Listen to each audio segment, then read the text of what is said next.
So this is segment 4 of the part 1 debate with Nick Matau and Myron Gaines. If you haven't seen the other 3 segments on my channel, go check them out. Of course, make sure to subscribe to the channel, give it a like, leave a comment, leave many comments. Let's get right into it. UN data. In fact, I've never even used any Israeli data. Everything I brought up was UN, Al Jazeera, UNRWA, IPC report. So sure, we can move on because at this point, I have used statistics and data. So at this point, we'll let the audience decide. As for America supporting Israel, well, it depends on what you mean. You're talking about the 3.8 billion because I'm actually against that as a Zionist. But that's not even that's a drop in the bucket. I'm not going to be one of these retards that says we give them foreign aid. Like that's not even important. That's not a thing. That's insignificant. I'm not going to make that argument. So you're going to have to tell me what you mean by like what do you mean then? You said the amount of money we give them. Yeah. So okay. So we went over genocide. Before we get into this, because this, did you want to do anything else with discriminate or genocide before we get into this? I think I made my point very clear. All right. So when it comes to the United States, I just think we should not be supporting them. I mean, obviously, military aid is a component of that, right? The 3.8 billion, and we gave them even more. I think we've given them up to this point since the beginning of the war. I think we gave 12 billion last year or this year. Biden gave them a bunch of money. We probably could spend about maybe 20 billion on this conflict for Israel. I just don't think that we should support them and kind of just let them do what they do in the Middle East and deal with their own problems. I don't think we should be involved whatsoever. So do you agree that America should stop telling Israel to stop this and stop that and let them do what they need to do? Yeah, let them fight, and then their enemies are going to destroy them. Yeah, sure. Let them do what they want to do because they're clearly not going to listen, and then let their enemies destroy them. Okay, but do you have a problem that Israel has allies? Should it be like their enemies? Let's start with Gaza. Hamas and the PIJ are proxies of the IRGC, so they have allies too. So what's the problem with? Is it a problem that they have allies? Or are you saying they should just fight with no allies on either side, or that they get to have allies but Israel doesn't get to have allies? Well, the reason why they have those allies in the first place is to combat Israeli aggression. Okay, whether it's keep in mind the Israelis have nuclear bombs, which are illegal by the way that they have. They stole them from us. Okay, there's a reason why they have an undeclared nuclear program. Okay, they stole the uranium from us. That's how they're able to get their nuclear program up and running. This has been widely put out there. This is a big reason why JFK had an issue with the Israelis. They were running a nuclear program under his nose when they weren't supposed to. This is what created so many of the issues, and it was a component. JFK was one of the most Zionist presidents. He's the first one to do actual major weapons deals with Israel in history. Okay, but he was going to pull that all back because him and Ben Gurion were having letter wars before he died in 1963. So he had a big problem. Joe, stop, Joe. Why does this guy keep interjecting? What's going on here? Like, Joe, just accept the fact that no one wants to hear you talk, bro. Me and Nick are talking, bro. Okay. Hold on, wait. Stop it. Stop it right there. Myron, first of all, you're on my live. You said something dumb. I was going to correct it, but you know what? I'm not going to. I'm going to let Nick school you. But don't run your mouth. Nobody cares that you exist, Amru. So shut the fuck up. Anyways, listen. Let's bring it back. Okay, like this dude comes in here and just mutes me. Okay, but yeah, if you say something, he's gonna say something back. Let's just. He's talking shit to me. Yeah, I got it, but you guys are adults. Bro, sensitive. Get back. Oh Jesus. Anyways, let's get back to what we were talking about. So yeah, you don't believe America should help Israel at all, and so you want essentially Iran to just go in and wipe them out. I don't care if they do. And quite frankly, it's not our business. I think we've meddled in the Middle East way too much, and we got to stop bailing Israel out of their problems. Well, the reason we do, in fact, I actually have a different position on this. I think it's funny how everyone thinks like Israel, and I don't know if you do or not, I've never heard you say, but I find it funny when people think like Israel controls America. I actually think the reason this MOU, or not this current MOU, I'm talking about the MOU with Israel. I think the reason that's a thing is because America wouldn't let Israel out of it. We forced them not to build certain munitions. They were about to build at the time, one of the lobby systems, one of the greatest fighter jets, especially for the size of the country Israel is. It was going to be one of the best things. We put a stop to that. We put a stop to them building a lot of different munitions, and we forced them to buy from us, and we also forced them not to buy from certain people we don't want them to buy from, which by the way, as an American first person, I'm okay with. I'm totally fine. If it benefits us, we should help whoever if it benefits us. If it doesn't, we should get the fuck out. That includes Israel. But I just find it funny when a lot of people pretend like, oh yeah, it's Israel that actually is controlling it and wants this. No, it's actually America. In fact, Yasser Arafat, the founder of the PLO, Israel was actually about to assassinate him. You know who put a stop to that? America. And it's not just Israel, by the way. Fucking Saudi Arabia with Yemen. Biden and Obama put a stop to them when they were about to complete their conflict. You know why? Because we give more weaponry to Saudi Arabia than every country in the world, including Israel. Look, I'm not arguing that because Bill Clinton, yes, he actually saved, I think it's Kamal Rajad from the Jamal Khamad, whatever the fuck his name. One of the guys from one of the heads of Hamas that they were going to kill in Qatar last year. I can't remember his name. But yes, Bill Clinton got in the middle of that, stopped the crisis that was going to happen there when Mossad just tried to poison him back in the 90s. Yes, I understand that the United States has intervened to I guess not deal with the diplomatic crisis of people being assassinated. I think it's because America wants to continue actually conflict in the Middle East because we sell a lot of our weapons to these countries. And I know that's not a popular position, but I think it's true. And so America has stopped Israel a lot of times that could have actually put a stop to where we wouldn't even be talking about October 7th today. And even in Rafah, look at what they did. That's where they found that's where an American was assassinated in there. And it was Biden that put a stop to Israel. So I kind of agree with you, but that needs to go both ways. Let Israel do what they need to do. Okay, and my position is we just don't help them. I'm not disputing the fact that we've gone in and we've been able to get our way and avoid crises like and real Israel in. Now I wouldn't say that Israel controls America. If I'm going to be very precise in my position on this, I think more than what it is they have an enormous amount of influence in our foreign policy, and I think a lot of the times that influence doesn't necessarily always put the United States first and can put us in a compromising situation, i.e. what we have going on right now where Trump is trying to strike this MOU and get the markets back on track, and Israel is still fighting a war in Lebanon because they haven't made it that far since 2006 into Lebanon, and they don't want to lose the castle and lose they don't want to give up the Litani River. I get it, but this is what I'm trying to say is that Israel has this expansionist mindset where we're going to expand by any means necessary because we need to secure our borders, we need a security buffer zone, all the stuff that they typically say to exclude themselves. Do you know why it's the Litani River? Because southern Lebanon, there's a lot of Hezbollah there. I understand. No, but I'm talking about like legally, like the United Nations. There was a resolution in 2006. They've had 20 years, and when I say they, I mean UNIFIL and the Lebanese government. They've had 20 years to rid both Hezbollah and the IDF. Nobody's allowed to be militarized in that zone. So when you say Israel just has this expansionist mindset, dude, they should have waited 6 months before they said, fuck you, we're going in there and doing your job for you. They waited 20 years. There's been over 100,000 people still to this day, well, some of them went back, that were displaced since October 8th, 2023. So, like, when you say this expansionist mindset, dude, they're doing the job that was supposed to be done 20 years ago. I am very aware of the fact that 60,000 people out of northern Israel had to evacuate after October 7th because rockets were flying. That's just something to say about Israel, unfortunately, is they waited so long to deal with problems. They just let problems persist for such a long time, and their enemies are building, training, grouping together, planning attacks, and Israel just says, "Oh, well, we'll deal with it once the volcano erupts." And it frustrates me to no end. 20 years? 20 years to allow something that you know is brewing to keep brewing? I just hope that Israel actually deals with the problems now and doesn't allow them to go back to the way things were before October 7th. And I'm always doubtful. I'm always doubtful because 32 years on this earth, and for as long as I've known about this conflict between Israel and its enemies, I've been I've been proven correct about Israel's backtracking forever. And unfortunately, a lot of it has to do with America pressuring Israel not to finish what it has to finish. Into Israel from southern Lebanon. I'm very aware. Not just the rockets. I'm talking about the security resolution in 2006. Yes, this isn't you're putting the blame on Israel. There's context here that you're leaving out. Here's the thing. Me and you agreed. Let them do what they want to do. I agree with that. Let them do what they want to do. But what I'm saying is that the reason why they're able to do the things that they do is because they know they have an insurance policy with it. Hold on.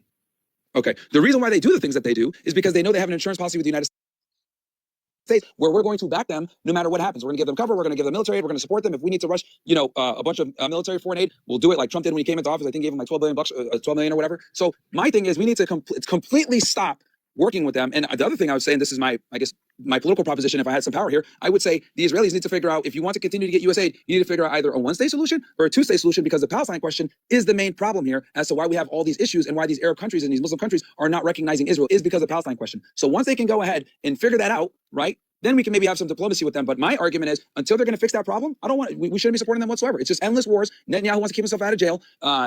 We saw what Ben Gvir said the other day. This is a radical government that I just don't want to support. We should be, our tax dollars shouldn't be paying for anything over there. I just want to point out, you kind of sound like a Zionist.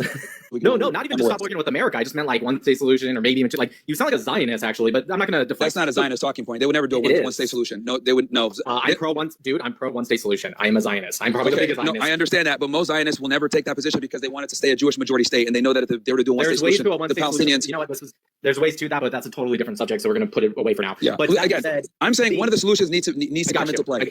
I got it. So a couple things. First of all, everything you said about Israel doing it because they know they have the backing of America, that's literally the exact same thing as Hezbollah. They also do it because they know they have the backing. Well, they are Iran. And so I find it interesting that everyone talks about Israel, quote unquote. Iran is not comparable to the United States, bro. Come on, man. Come on, sure, but that's crazy. My point is that I find it interesting that everyone talks about the occupation of Lebanon by Israel, and no one talks about the occupation of Lebanon by Iran. And furthermore, on top of that, if Israel really truly were only doing that because they know they have the backing, it wouldn't really make a lot of sense what they're doing right now, because the Trump administration is literally saying you need to pull out of this, and Israel's like, look, we're not going to agree on this, and we're going to continue until we make sure that all of our citizens get to go back to northern Israel. But regardless, with Israel and like the Palestine question, Israel's the only one that has been actively going out of their way throughout all of history to answer that exact question. It's always been the Arabs that have put a hindrance on that Palestine question, as you put it.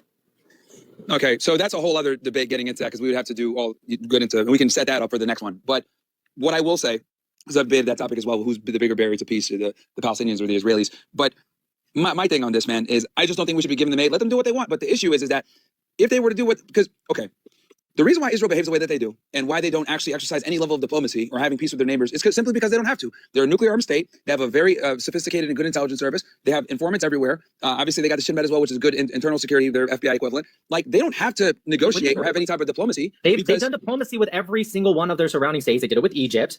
Egypt was the first Arab country to recognize them. They did it with Jordan. One of the biggest deals. Well, in the Shah era, but I digress. Yeah.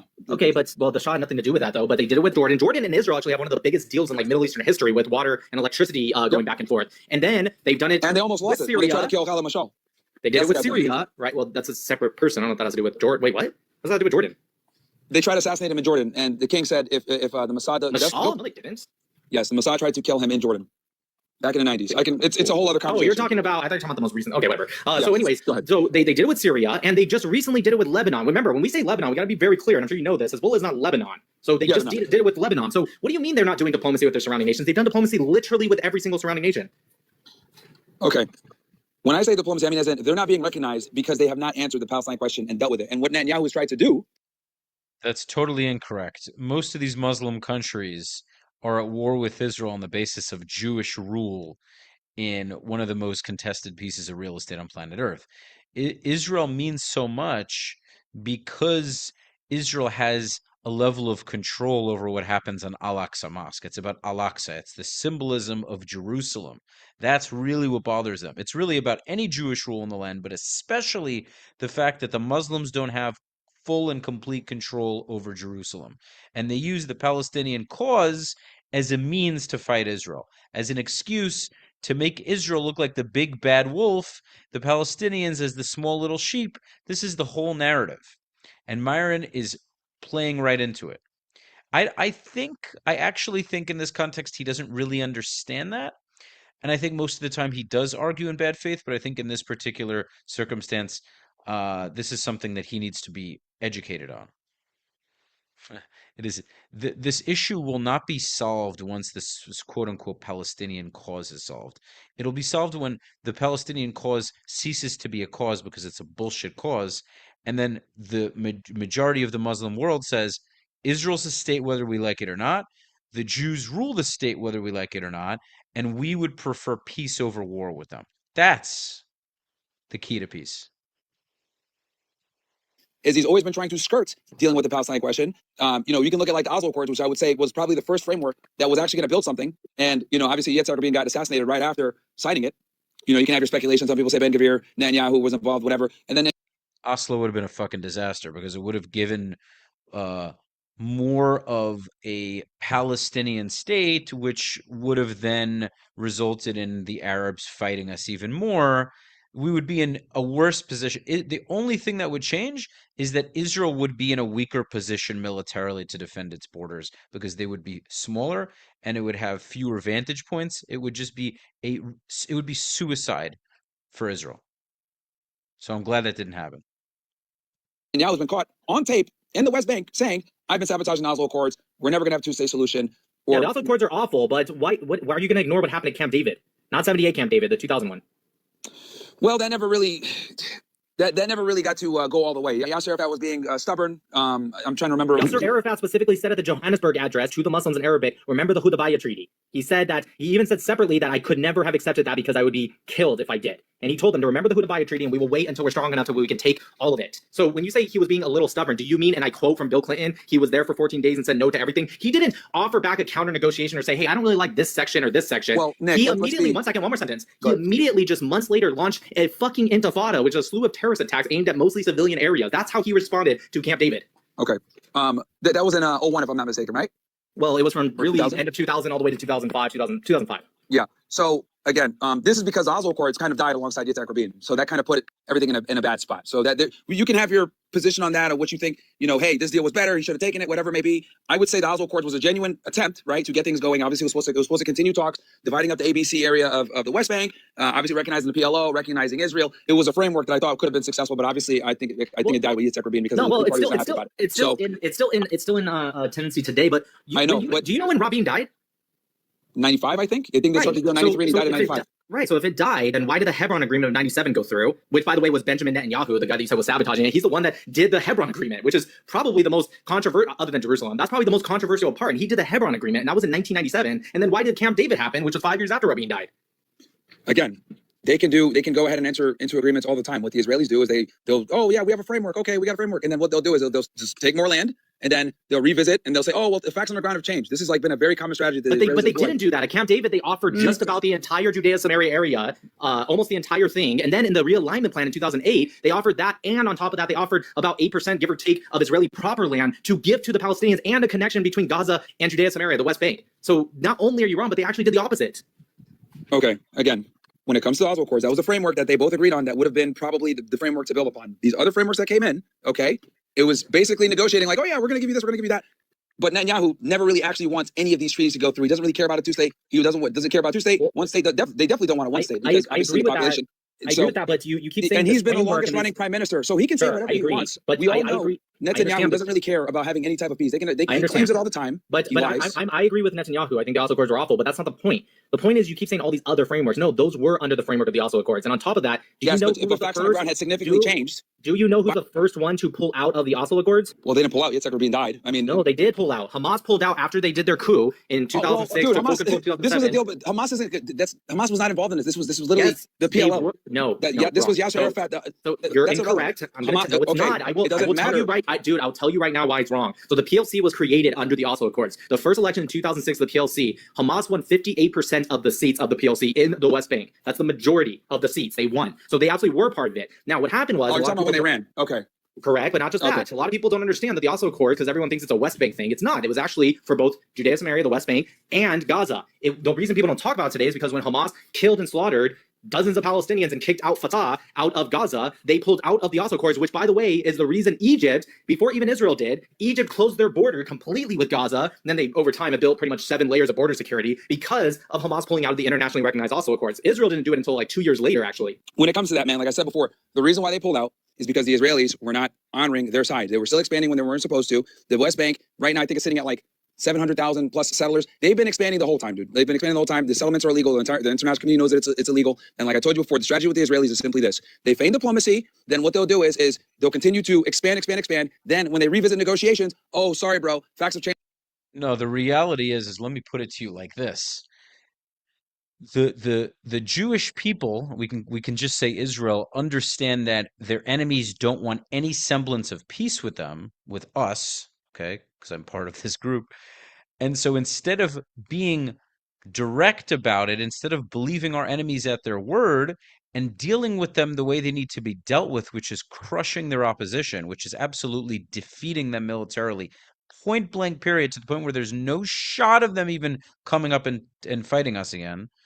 And that doesn't mean annihilating them. That simply means destroying their military capabilities and taking over the entirety of the land. Entirety of it. Forever. Forever. And then saying to them, do you want to live here in peace with us? We rule the land. Will you live in peace with us? Yes? Great. No? You have 2 options. You either get the fuck out or we fight you. Which one do you want it to be? Now, the first one's probably a better option. Over 2 million of you have already agreed to it. What's it going to be? This is the only way forward. Only way forward. And the Israeli side, unfortunately, is playing this silly chess game where they know the Palestinian, quote-unquote Palestinian side's not going to agree, but they offer a nonsensical peace knowing that the other side's not going to agree. Don't waste your time. Deal with it head on, solve the issue, and move forward. That's the problem with the Israeli side. So in some sense, Myron is right to say that Israel that Israel's offering a fake peace agreement, not because Israel didn't genuinely offer it, not because if the Arab side was willing to do it, the Israeli side likely would have gone through with it. But they knew there was a high probability is a major understatement, that the Arab side was going to give an absolute no to it. And that's exactly what happened. Of course they're not going to agree to it.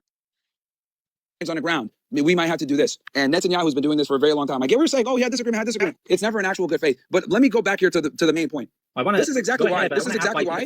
And by the way, another thing is Israel, the Jewish people are lucky the Arabs said no, because it would have been it would have been smart for the Arabs to agree, because they know that they would have just attacked more. I think if Rabin wasn't killed, that would have been maybe the only time that the Arabs may have agreed for Oslo, and that would have been a horrible decision.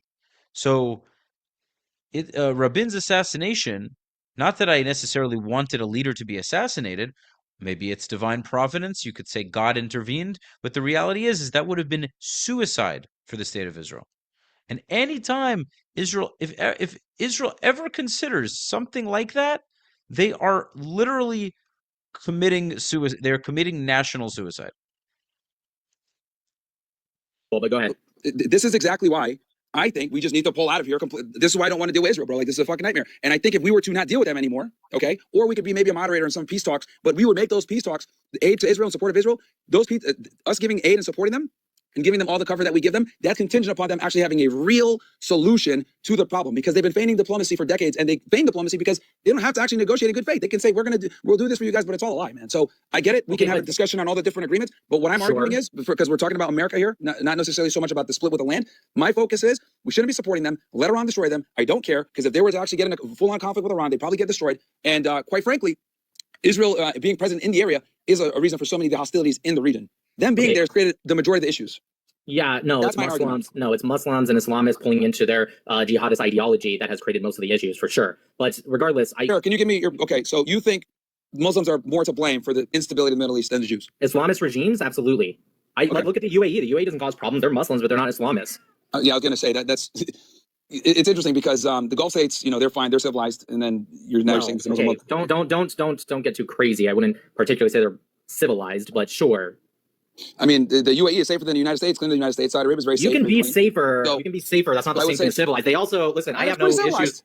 I have no issues particularly with the UAE, but we're looking at the Gulf states. When you are bringing people in that make up the majority of your land, and then you steal their passports from them to force them to do labor without ever giving them the same exact equal rights or citizenship. Yeah, sure, you can say that's civilized, and is it safer? Yeah, it's safer, but I would say that that's pretty immoral. But we're not here to talk about those other countries. I'm just pointing out I wouldn't necessarily call them. You can make the argument that it's worse in Israel, where you have a bunch of these people that have no rights at all, the Palestinians, and you can make the same argument. So yeah, they're not in that land, they're over a border, and on top of that, they're not citizens. They're not being brought in saying you're going to come here, live on specifically Israel proper, but we're going to force you to stay in certain areas and we're never going to. These aren't citizens. Now, if Israel was bringing them in, making them citizens, then sure, that'd be a different story. But this is a change of topic. Let's go back to the America thing. Would you, hypothetically... My position is, just to reaffirm it, no support to them. Gotcha. If, hypothetically, I want to see... I love how what happens is Nick stumps Myron on a point.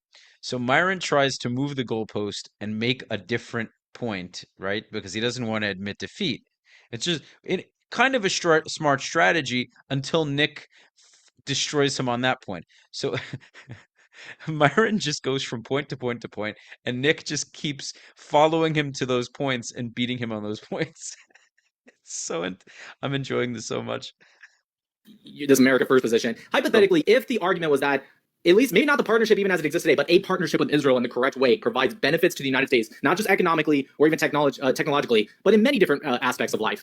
If it was beneficial for America, would you still not want to have a partnership with them? No, and I'll tell you why. We have that one bill that's in right now with the sharing of technology. The Israelis are some of the worst counter-intel operatives against the United States. They've been stealing technology from us for a while. They're obviously very high in the totem pole when it comes to counterintelligence. And the fact that, and here's the thing, I'm going to give them credit. I'm not a hater. Like, the Israelis have a fantastic intelligence program, and they're very good with technology. And, they literally push the envelope when it comes to a lot of this stuff, because obviously they're in a very difficult, volatile region. But with that said, they're also notorious for stealing technology, notorious for spying on us, notorious for conducting all types of... We spy on them all the time. We spy on them all the time. We spy on them all the time. Look at Operation Anarchist. You know what that is? Wait, okay, but here's the difference. We are the ones that support them. They buy our weapons. We protect them.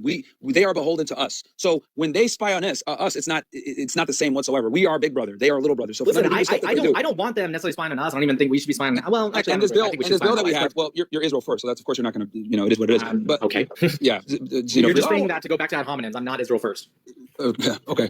If you're America first, you would understand that these guys are a huge threat and we shouldn't be working with them at all. Well, yeah, but my question to you was, if you wanted to shift the partnership, first off, we don't actually know what you're saying is even particularly true. A lot of this comes from like, I can't remember that fucking guy's name that works for Russian propagandists and even admitted that he's a Russian propagandist who used to work with the CIA and then he went to John. Nick, I answered you do this all the time. right. But I answered your question. I said no aid, and then you asked me, well, what if you have a limited partnership with them in some scales? And I said no. No. I'm not talking about aid or partnership. I'm talking. Never mind. That's not what I'm bringing up. But regardless, I'm not here to die on the hill about like aid or not. I think if it's benefit, and this goes for any ally, this isn't Israel only. If it gives us benefits, then absolutely we should do that. If it doesn't, then including Israel, as much as I support Israel, of course we should pull out of them. But the problem is that my idea comes from Operation SIG, which I don't know if you know what that is, but that's still very much being played into today with Russia and China. And so that influence that we have, and this is actually the reason, if any American leader or administration was honest, they would actually admit to this. We are not the ones letting Israel go and controlling them because of that influence block that we're trying to. We use them as that shield against the spread of Chinese and Russian influence. If you don't believe me, look at Yon Pacepa, who was the biggest defector out of the Soviets, who literally admitted to all of this, that they wanted to attack America, and they did it by first attacking through Israel, and it's still to this very day. They were funding universities. Does that sound familiar? Qatar does that. $700 million, I think, last year, $250 million on average for the past 20 years. Qatar has no motion in the United States, bro. That's a ridiculous argument. Like, let's be honest here, man. The Ivy Leagues are the heads of all the majority of the Ivy Leagues are all Jews, dude. Like, great. So you're saying our universities, there's no motion from Qatar into our university system at all? Not even a little bit? I am not saying that they don't donate money, and I'm not saying that they're not trying to influence. What I am saying is that their ability to influence pales in comparison when compared to the Israelis. That's what I'm saying. Okay, sure. So let's look into that. So I didn't even get into like their gifts or even lobbying into our government. That was just universities alone, like $700 million. How much do you think Israel is putting monetary-wise into the United States? And can you back that up with statistics? Well, like AIPAC, for example. AIPAC, which technically is American, but let's throw it in. Let's just say they're secretly all Israeli. No, I'm not even gonna. I don't even make that argument when it comes to the whole AIPAC thing and money this and money that. It goes way beyond the money. It's the things that are intangible that are the things that are the most concerning. Like I said before, the unequivocal support, basically us being their insurance policy, the money and everything else like this, like the 3.8 billion. I said this earlier too. Like, I'm not gonna make that like low IQ argument like, oh, well, they get 4 billion. That's irrelevant. The real value comes from their ability to influence us and have some degree over our foreign policy. That's where the real power comes from. Then how come, if they were able to influence us so much, and how come every time there actually is a disagreement, not just a shared value, whether you agree with that shared value as Myron Gaines specifically, I'm talking about as an overall aspect, how come every time there isn't an agreement that America always, and by the way, I agree it should, because we are Big Daddy, it absolutely should win out every time, but regardless, if what you're saying is true, how come they're never able to influence when we don't agree? It always, every single time in history, America has won that argument. Again, as they should. Like, are you saying like if they have so much influence, why are they? They've never been able to influence something that the American, at least leader at the time, or whatever the government at the time already agreed with. So that's just shared values. But if they were able to influence, they would be able to influence things when it's not a shared value. Like, for example, assassinating Yasser Arafat. America put a stop to it. The lobby system, America put a stop to it. Rafah, America put a stop to it. Iran right now, America put a stop to it. Like, what I'm trying to say is if they were able to influence, then how come they don't influence them when it actually has a difference of opinion and not just shared values? Well, okay, I'm glad you brought that up. That's why specifically when I said before, they have a significant degree in the influence. Does that mean they have 100%? Oh, everything Israel says goes? No, of course not. There's going to be times where Israel's going to have to back down, or we might be able to. But it's 100% every single time in America's direction. No, it's not. I mean, look at what's going on literally right now as we speak. This MOU is being held up right now by Netanyahu refusing to pull out of Lebanon and stop the war. So that's an example. Dude, that is not why. Can you tell? Do you think that Israel started attacking Lebanon first? They're responding. Are you saying that Israel shouldn't respond? Is that your argument, that they should just take literally daily levels of rockets and missiles? There was a UN member that was killed by a mortar because of Hezbollah just a couple weeks ago. Are you saying that Israel should just take all that and say, okay, Nick, let's go. Nick, why did Hezbollah attack Israel then? What date are you referring to? Because I'm assuming you're meaning from in the most recent time, right? I'm assuming you're meaning from. I'm talking about since the MOU and the negotiation talks. So what initiated this ground assault that we're currently in the middle of that Israel refused to pull out of? What initiated Israel going in? Yeah. Yeah, I told you, because of the 2006 security resolution not being fulfilled for the past 20 years. So Israel's going in. And by the way, they're working with Lebanon, the actual Lebanon. You're going way back. The real reason is because. No, I'm talking about now. Okay. Yeah. Okay. When I said what led them to go into this last campaign, I'm not talking about 2006 or whatever. I'm talking about this last campaign recently where they went into Lebanon in March. It was because Israel and the United States bombed Iran and killed the supreme leader. And Hezbollah said, and it's crazy because Hezbollah and Iran and all these different countries warned the United States, and they also warned Israel that if you attack Iran, we are going to activate the proxies, and Hezbollah is going to join in and everything else like this. If you kill Ali Khamenei, and what did they do? They killed him on day one, and they pretty much went to war after that. So, and what business of that is a totally foreign, separate country? They started a war, dude. That's what I'm trying to explain. So what? What business is that? Now it's so what? No. I'm saying what business is that of Hezbollah? Now I know why. It's because Hezbollah is not really Lebanon; it's Iran. But by your logic, what business is that of theirs? So fucking what? How is that an answer? Okay, we were talking about not supporting Israel, right? Can you answer that question? What business is of that? Because you said that's the reason Hezbollah started launching. What business is that of theirs? We started a war, dude. That's what I'm trying to explain to you. What business is that of Hezbollah, who is in a totally different country? What business is that of theirs? They killed Ali Khamenei, the supreme leader of Iran, and started a war, and they warned the United States and Israel that if you kill the supreme leader, you will get activated. Now, hold on, Joe. Hold on, Joe. That's what they said. What you're So, okay, and got we it, got it. still No, attacked. hold on, no, I got it. So what you're saying is, Mr. America First, that America or Israel or anyone for that matter, we need to capitulate because they decide to put their proxies in multiple different areas, and if that area gets attacked and they get to activate all these stuff, and we better capitulate. And if we don't, then Myron is going to say you're trying to ruin the deal. Is that the argument? No, my argument is this: the MOU. Let me work this backwards because I don't think you guys understand where I'm going with this. The MOU.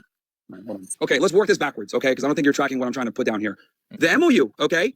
Right now, it is not being fulfilled because one of the points, okay, is that there needs to be a ceasefire in Lebanon. They need to stop the war in Lebanon. But why? Why?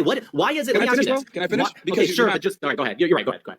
Yeah, let me finish. So right now, because you made the argument before that, oh, well, the United States is still able to reel in Israel, and when we tell them not to do stuff, they listen to us. And I'm going to agree with you on that. I'm not one of these weirdos that's going to say, Israel controls us. No, what I'm arguing is very specific. Israel has a certain degree of influence in our foreign policy, and a lot of times that influence puts us in a precarious situation where we're not benefiting from what we're doing. And then Exhibit A, right now what we have going on with Hezbollah in Lebanon and Iran. The MOU is contingent upon the war ending in Lebanon. Now, you made the argument, well, why did that war start? That war started because we bombed and killed Ali Khamenei on February 28th, and we got into a quagmire conflict that we had no business being in the first place. This war, why?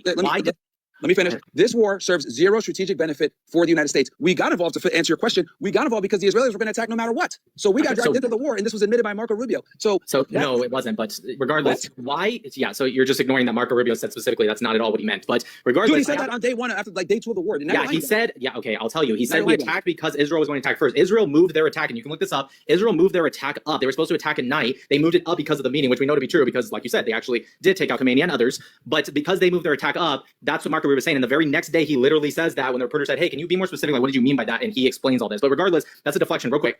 No, it's not at all. Hold on. Let me just ask this. Why is it that Lebanon is so important for Iran to add to the ceasefire deal? It's a foreign country. Why is it that they get to say that we're not going to make a deal until you add this into it as well? Why? It's a two-pronged reason. It's strategic from the Iranians' perspective. Number one, it puts the United States and Israel at odds, which is, a strategy to divide and conquer. That's number one. Okay. And then number two, Hezbollah is their strongest proxy, right? They're the only ones. Well, not the only, but they have the most. They have the most. Experience on ground fighting with the Israelis and the IDF. So they're the most competent. That was pretty honest. The most experience. So you agree? It's not because of like human rights stuff or blah blah blah. It's because of the strategy of it. Well, yeah, from a strategic perspective, and then obviously, you add in the religious aspect of the occupation of the Palestinians, et cetera. That obviously is going to play a role too. But I'm keeping it. Okay, well, I'm keeping it. I'm keeping it geopolitical. I'm leaving the religion out. Well, to answer that second point, if it was about the occupation, then how come they didn't fight to add Gaza into the ceasefire then? Why didn't they say Israel needs to withdraw from the yellow line or we're not going to do this MOU? Why didn't they add that? Gaza was in the drafts. They were put in and then they were taken out again. So they were. Why didn't they fight for it? My question's still the same. Why didn't they fight for that? Well, again, that's what negotiating is. Negotiating is you can't get everything that you want. You have to negotiate and concede on some things, and that's what they ended up happening. And if you're going to pick Hamas, I just find it interesting that you brought in the Palestinians, but they didn't fight for Gaza, but they fought for Lebanon. It doesn't make sense. Okay. But I liked your first answer because it's probably the most honest answer I've ever given. You are not denying that Hezbollah is straight up just a proxy. You're not denying that they're. I never denied that. No, I agree. I'm saying you didn't deny that. So it's because Iran is effectively occupying Lebanon via proxy, and on top of that, they see it as putting them at odds with America. Do you think America should capitulate to bad faith actors in negotiations? I think when we're Big Daddy. See, here's the thing. I don't think we should be getting involved in foreign wars that serve zero strategic benefit to us because the war in Iran has been a complete disaster. It was. But we are there now. So can you answer in contemporary times? We're there now. Okay, so you're saying we should capitulate? I'm saying we should. No, I'm saying we shouldn't.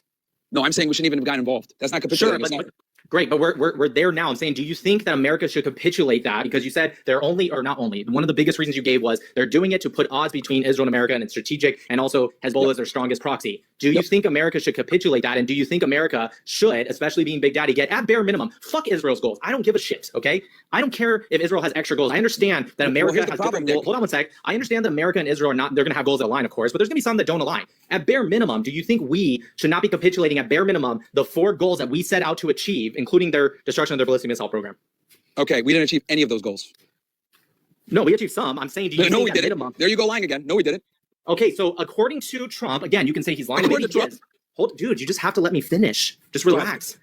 What I'm saying is taking the MOU at face value. You're correct. I'm not a fan of the MOU, and I'm not saying that we definitely are going to accomplish any of the 4 goals. What I'm saying is taking it at face value. Remember I told you, let's stop talking about would have, should have. I said, let's look at contemporary times. Right now, according to Trump and J.D. Vance and Marco Rubio, we are going to accomplish the goal of eliminating their nuclear program. Now, if you're saying that's not true, you might be right about that, but I'm not here to talk about that. So when you say I'm lying, I'm literally fucking correct. No, because you said they had 4 goals, and I said we accomplished none of them, and you said yes we did, and I'm like no we didn't. You're lying, and I'll tell you what those goals were. You cut me off. I said that the nuclear program, the goal of the nuclear program, according to Trump, the way the MOU and the 60-day negotiations are going to land is that we will have accomplished that goal. Now, if you're saying you can read the future and you know it's a lie, that's a different story. But you cannot argue that that is not what Trump and JD Vance have said. All right, you're wrong once again. So the goal before the war started was zero enrichment, no ballistic missiles severely neutered to 300 to 400 kilometers roughly, and they wanted they wanted no funding of the proxies. Those were the three. That's not true. That's wrong. Okay, see now, like I said before, bro, like, you're just fucking lying once again. Before the conflict happened, Israel and the United States, literally the three biggest things they cared about: no more funding of the proxies, no enrichment, okay, and then they wanted the ballistic missile program to be heavily neutered so that they would not be a threat to Israel, because they were terrified because of the failure from the 12-day war last year when Iran was bombing Israel, and they realized, oh wow, like these guys can actually hit us with rockets. So those were the three things that they wanted gone: no proxies, no enrichment whatsoever. Myron, did I not say fuck Israel's goal? No, because you're calling me a liar and you're bringing up what Israel wanted. Did I not? Did you hear me say fuck You Israel's said we achieved the goals? strategies, and I said we didn't. Both the Israelis and the United States were basically negotiating together, okay? I'm talking about the official goals of war. Here's the WhiteHouse.gov. Says right here, it was obliterate Iran's ballistic missile arsenal and production capability. That is not going to be solved because Trump just came out and said it's okay that they can have some now. So that's a flake. We didn't get that. Annihilate its navy. Probably. I mean, I don't know. It depends on how you take the word annihilate. They might have some. Dude, No, I don't really care, dude. The Air Force are not real strategic goals. Great. Dude, I don't care. Okay. When was that posted? March It what? doesn't matter because I'm telling you this is what is on the government official website right now. Separate support. When did they post it, Nick? When did they post it? April. Oh, when we were already losing the war. Interesting, huh? Interesting how the goals changed. No, but you're not understanding my point. The reason I'm not lying is because I'm saying that you're correct, that we are capitulating and changing the goals, and we are not going to. Dude, I feel like you're not listening to me. No, I am listening. I am listening. Okay, just let me repeat what I said like 10 minutes ago. I am agreeing that we're not accomplishing these goals. That was the whole fucking point I was saying, and I asked you, do you think America should capitulate unless we accomplish, again, fuck Israel's goals, just at minimum what we said we were set out to do? Not the drafts, not the oh, we were negotiating kind of with Israel. No, I'm talking about the official goals of war. So you keep saying that, oh, we didn't accomplish it, Nick, you're lying. I fucking agree with you. That's the whole point I'm making, is that we didn't accomplish it. Is that not clear? Like, do you not understand what I'm saying, dude? Anyway, Myron, my point is that you keep saying I'm lying when you're actually repeating what I'm saying. That's the point I'm making. You didn't. You said we achieved our strategic goal, and I said we didn't. Correct. I'm saying from the very, very beginning. Anyone can rewind. I'm sure someone's recording this, right? Anyone could have heard me say, do you think America should capitulate unless we accomplish? And I said, fuck Israel's goals, just at minimum what we said we were going to do. That's what I said from the very beginning. So now that you understand, I'm asking you again, do you think America should capitulate? Regardless if you wanted the war in the first place or not, it doesn't fucking matter. It doesn't matter if I did or not. It's there. Do you think we should capitulate as Big Daddy, the strongest military in the world, the strongest country in the world? Do you think we should capitulate without at least getting the bare minimum? Like I said before, they didn't get the goals. They're not going to get the goals. They wanted zero enrichment. They wanted the ballistic missiles neutered, and they wanted no more funding of the proxies. They didn't accomplish any of those. Then in the middle of the war, that's when they kind of said, well, or before the war, but then they also put it out on the internet that you're reading right now. Oh, we also want to destroy their Navy and their Air Force. Well, guess what? Their Navy and their Air Force are weak. It's inconsequential. They just needed to put something there that looks like they got some type of victory. But the reality is no one cares about Iran's Navy or their Air Force. That was just a cope to make it look like they're winning something. That's number one. Number two, you asked about capitulating. Here's the thing. We are in a very difficult position diplomatically. We don't have any of the cards, No, which is why. Stop. I'm gonna fix this right now. At the time. Okay, What the fuck? Can I finish? No, What? Can I finish my? Because what you just said was a complete and total lie. Okay, but Joe, No, wait, stop. I don't know if he's gonna come back or not, but here is from February 28th, right? This was actually just to show people because he didn't like that I used something from April, excuse me. Here it is: destroy Iranian offensive missiles, destroy Iranian missile production, destroy their navy and other security infrastructure, and they will never have nuclear weapons. All right, so unfortunately, it looks like Myron checked out of that. But the fourth quarter of this debate was just a slaughter by Nick against Myron. Myron just kept moving the goalpost, and Nick just kept getting him on every single point. It's awesome because I've been making these points on my reaction videos many, many times. The benefit that America has by having Israel as its ally, and unfortunately, what Israel really is a proxy of the U.S., which I can't stand. I don't like this. As an American, but also as a Jew, I don't like this. Israel needs to be completely independent. They can work together for their shared values, and when they don't agree, America stays out of it, and Israel can go at it alone and do what it has to do. If America wants to come in and support them, fantastic. The reality is America does have a tremendous hand in what Israel does because America wants to stay, as Nick says, and like I always like to say, Big Daddy. America wants to remain Big Daddy. It wants to remain the number one superpower on planet Earth. How to do that? How do you do that? You do that by making sure that the other slightly smaller Big Daddies do not have the ability to circumvent you, to come in, take power from you, take control of countries that you currently have control over and become stronger than you. This is literally the power play of superpowers. This is what Myron doesn't he I think he's smart enough to understand it, but he's not internalizing it. This is what it is. If you don't like living in America, go somewhere else. But if as long as you want to stay in America, understand that to a large extent, as long as your competitors are doing that, you need to play the same game. If Russia and China are going to take control of other countries to assert their dominance, then you need to make sure to do it first and do it better than them. Otherwise, they're going to do it and they're going to assert power and they're going to overtake you. And if America allows that to happen, it won't be the strongest country anymore. Russia and or China will take their place, and they are waiting to. They are not. They're not waiting. They are doing whatever they can to get there. In certain respects, China has already surpassed the U.S. in certain respects. Their technology is more advanced. Their electric cars are more advanced. There are a lot of things they're doing that in the very near future. I mean, China is a very, very, very close competitor to the U.S. as far as its capabilities as a world superpower. Like, I'm not sure if America is going to be able to continue to beat China over the long term. That's the reality. So, ladies and gents, leave your comments on this video and your thoughts. Make sure if you haven't subscribed yet to hit the subscribe button, smash the like button. Of course, for all of your South Florida real estate needs, make sure to follow me at Rafi the Realtor. You can sign up for my weekly newsletter by sending me a DM. You could text me. All my contact info is there. I know you're going to love the weekly email. It's very informative. And it would mean the world to me if you would take a moment to go into the description and go to the Buy Me a Coffee link and send whatever donation you would like to send. Much love. Hope you tune into the next one. Until next time, peace.